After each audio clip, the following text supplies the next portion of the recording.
Baik, bismillahirrahmanirrahim. Assalamualaikum warahmatullahi wabarakatuh. Salam sejahtera bagi kita semua. Salam sehat, salam hangat, salam bahagia. Yang saya hormati Bapak Dr. Sihabuddin Said MSI, dan yang saya hormati Bapak dan Ibu dosen, para peserta pelatihan pekerti seluruh Indonesia. Baik, terlebih dahulu perkenalkan nama saya Ibu Nita Priyanti, SPD MPD. Saya dosen dari Fakultas Keguruan dan Ilmu Pendidikan Universitas Banten Jaya. Pada kesempatan kali ini saya akan memaparkan atau saya akan menyampaikan secara ringkas materi sebagaimana yang telah saya simak dan yang telah saya pahami dari materi yang disampaikan oleh Bapak Dr. Sihabuddin Said MSI dalam pelatihan pekerti mengenai penyusunan bahan ajar dan rubrik penilaian. Tentu di dalam proses belajar mengajar, bahan ajar sangat dibutuhkan oleh peserta didik maupun guru di dalam lingkup pembelajaran. Sebagai tujuannya, salah satunya adalah untuk mencapai tujuan pembelajaran. Di samping itu, sebagai pondasi arahnya jalan pembelajaran, sehingga proses kegiatan belajar mengajar dapat tercapai sesuai harapan. Secara definisi, bahwa bahan ajar itu dapat kita artikan suatu materi pelajaran yang disusun secara sistematis sebagai sumber belajar untuk mencapai suatu tujuan pembelajaran. Adapun jenis bahan ajar ada beberapa jenis, diantaranya adalah bahan ajar cetak, audio, lalu kemudian visual, dan multimedia interaktif. Sebetulnya masih banyak lagi, ya. Baik, selanjutnya, adapun fungsi bahan ajar, tentu di dalam bahan ajar, kenapa setiap guru diwajibkan untuk guru ataupun dosen diwajibkan untuk menyusun bahan ajar, tentunya memiliki beberapa fungsi, diantaranya adalah sebagai sumber belajar. Nah, tadi sudah saya sampaikan bahwa sumber belajar ini dapat menentukan tingkat ketercapaian peserta didik atau tingkat ketercapaian mahasiswa sesuai apa yang diharapkan di dalam proses kegiatan belajar mengajar tersebut. Fungsi bahan ajar selanjutnya adalah sebagai pengendali proses pembelajaran. Selanjutnya adalah sebagai bahan pendukung proses pembelajaran, sebagai media utama dalam proses pembelajaran, sebagai penunjang media pembelajaran individu, dan sebagai sumber informasi. Nah, di dalam bahan ajar memang di sini dikatakan bahwa fungsinya sebagai sumber informasi karena di dalamnya memang memuat beberapa hal yang berkaitan, baik itu informasi mengenai lingkup pendidikan, sosial, atau informasi bagaimana cara terbentuknya karakter peserta didik, bagaimana pembelajaran itu dapat tercapai dengan baik, dan lain sebagainya. Nah, itulah fungsi dari bahan ajar. Selanjutnya adalah mengenai karakteristik bahan ajar. Di sini ada beberapa karakteristik bahan ajar, di antaranya adalah self-instructional, lalu kemudian self-contained, stand-alone, adaptive, dan user-friendly. Baik, akan saya jelaskan satu persatu bahwa self-instructional artinya bahwa bahan ajar harus dapat membuat peserta didik mampu membelajarkan dirinya sendiri dengan bahan ajar yang dikembangkan.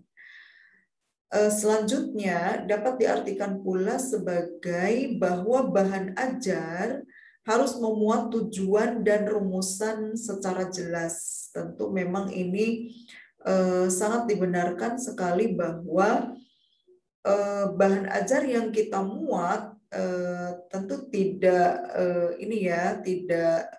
tidak setengah-setengah, melainkan harus memuat tujuan-tujuan secara jelas sehingga dalam proses belajar mengajar mempunyai makna dan memiliki tujuan yang jelas pula, atau dapat memiliki atau menghasilkan ketercapaian yang jelas pula, ya. Itulah yang dimaksud dari self-instructional. Selanjutnya adalah karakteristik bahan ajar self-contained. Dapat diartikan bahwa bahan ajar harus memuat seluruh bagian dalam satu buku secara utuh. Nah, ini bahwa isinya itu harus mempunyai makna, harus memiliki keutuhan di dalamnya, sehingga siswa ataupun mahasiswa dapat memahami secara benar karena keutuhan dari isi bahan ajar tersebut. Selanjutnya adalah stand alone. Stand alone dapat diartikan sebagai bahwa bahan ajar yang dikembangkan tidak bergantung pada bahan ajar yang lain. Adaptif, bahan ajar harus memiliki daya adaptif sebagaimana sesuai perkembangan zaman. Tentu apalagi di era sekarang ini, yaitu di era digital, bahwa bahan ajar itu memang harus menyisipkan atau memuat informasi-informasi sesuai dengan perkembangan zaman. Nah, artinya bahwa ilmu pengetahuan yang kita muat di dalam bahan ajar tersebut harus mengikuti perkembangan zaman. Jadi siswa ataupun mahasiswa akan mendapat ilmu pengetahuan secara jelas dalam membentuk keberhasilannya di masa yang akan datang melalui bahan ajar dari yang kita susun yang memiliki syarat makna tersebut karena dibuatnya memiliki daya adaptif tersebut, ya. Jadi mengikuti perkembangan zaman sesuai era digital sekarang ini. Selanjutnya adalah user friendly. Yang mana user friendly ini bahwa bahan ajar memudahkan peserta didik untuk mendapat informasi secara jelas. Maka dari itu, bahan ajar yang kita susun tentu harus utamanya adalah harus sesuai fakta-fakta yang ada sehingga menghasilkan informasi yang jelas, sehingga menghasilkan ilmu pengetahuan atau tingkat ketercapaian peserta didik ataupun mahasiswa yang jelas pula, gitu. Nah, selanjutnya adalah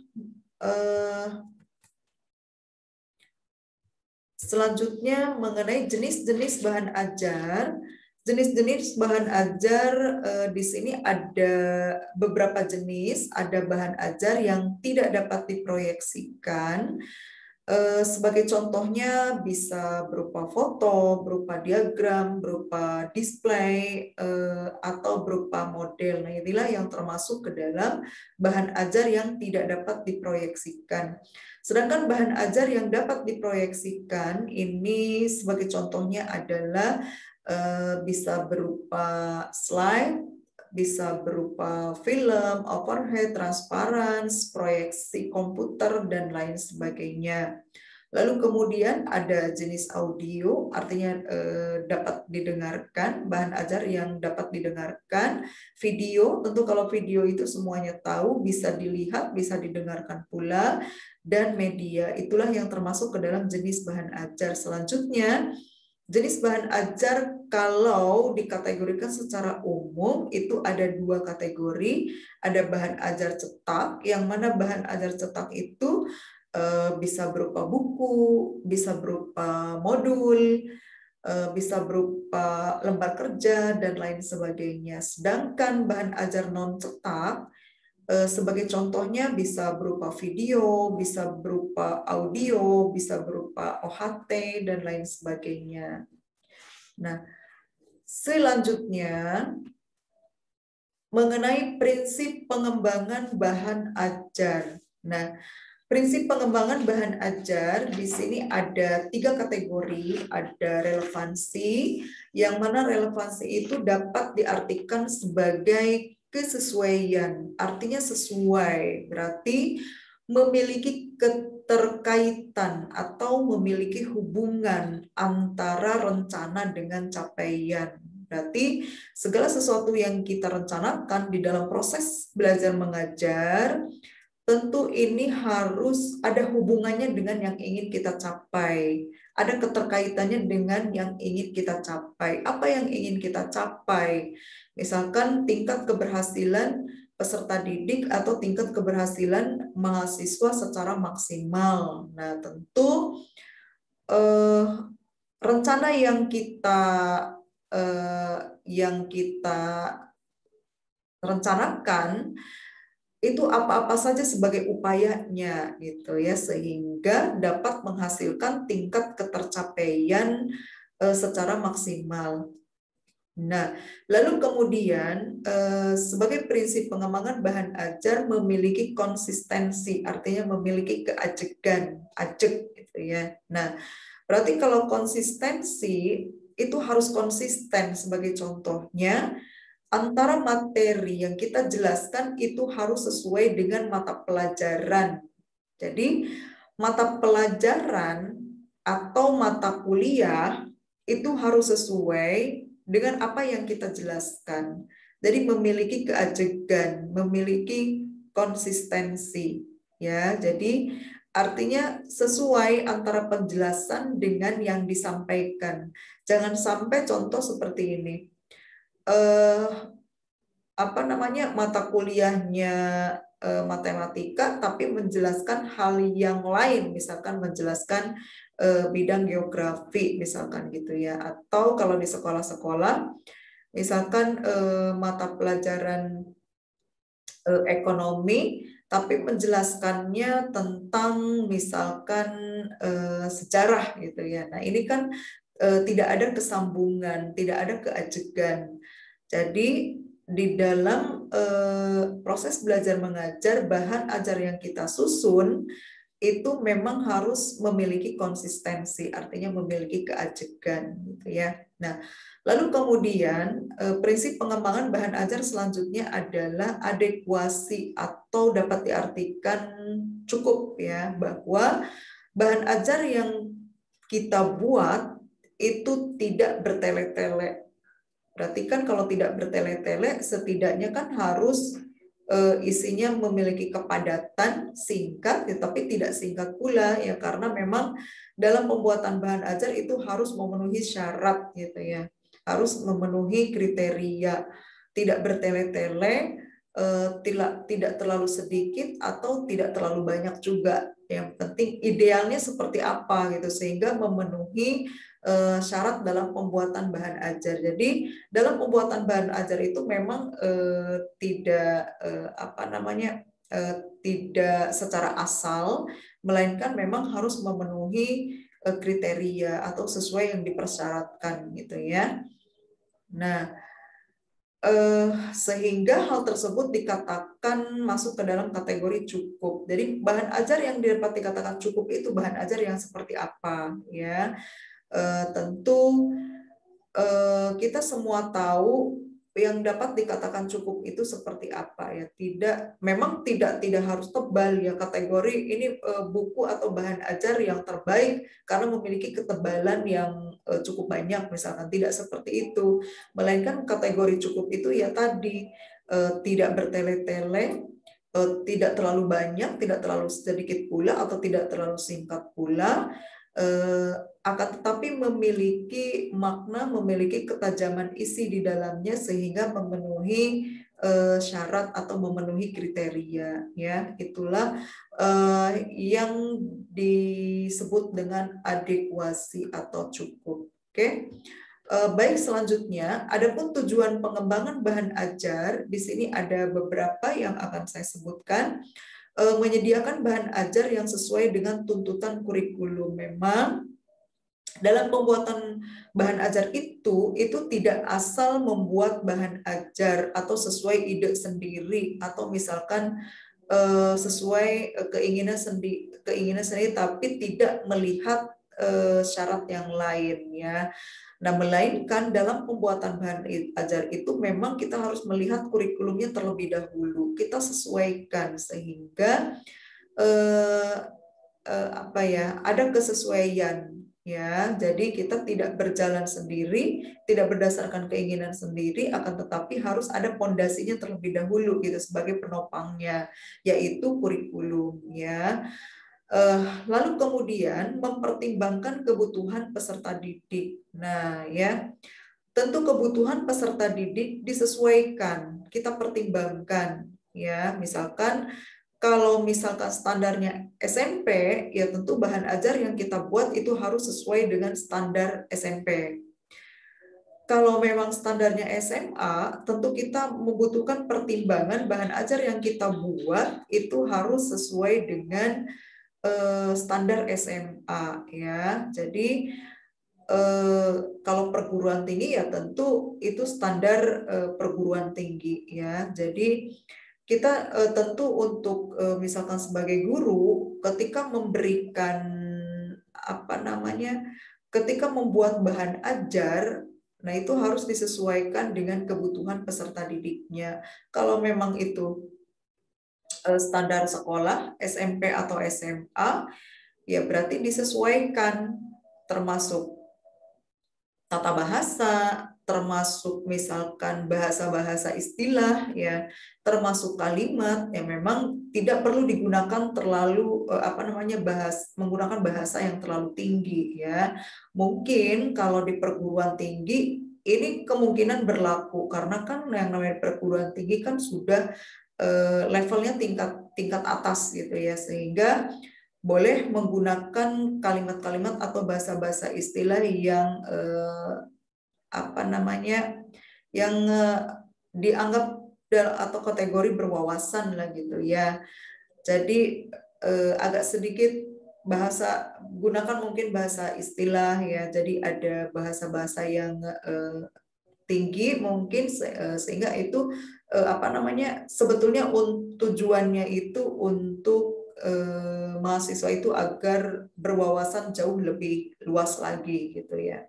Nah, selanjutnya adalah memudahkan pelaksanaan pembelajaran. Ya, memang bahan ajar itu ini sangat mempermudah sekali baik oleh guru maupun oleh peserta didik atau mahasiswa, ya, sehingga proses kegiatan belajar mengajar ini akan terbentuk secara kondusif, ya, kalau misalkan ada bahan ajar sebagai acuan atau sebagai pedoman dalam proses kegiatan belajar mengajar tersebut, sehingga tingkat ketercapaian belajar akan terpenuhi, ya, dapat memenuhi syarat atau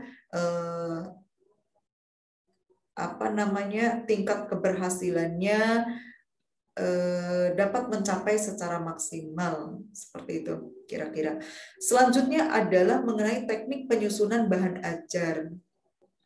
Teknik penyusunan bahan ajar ini ada beberapa kategori, sebetulnya banyak, ya, yang Pak Dr. Syahabudin sampaikan.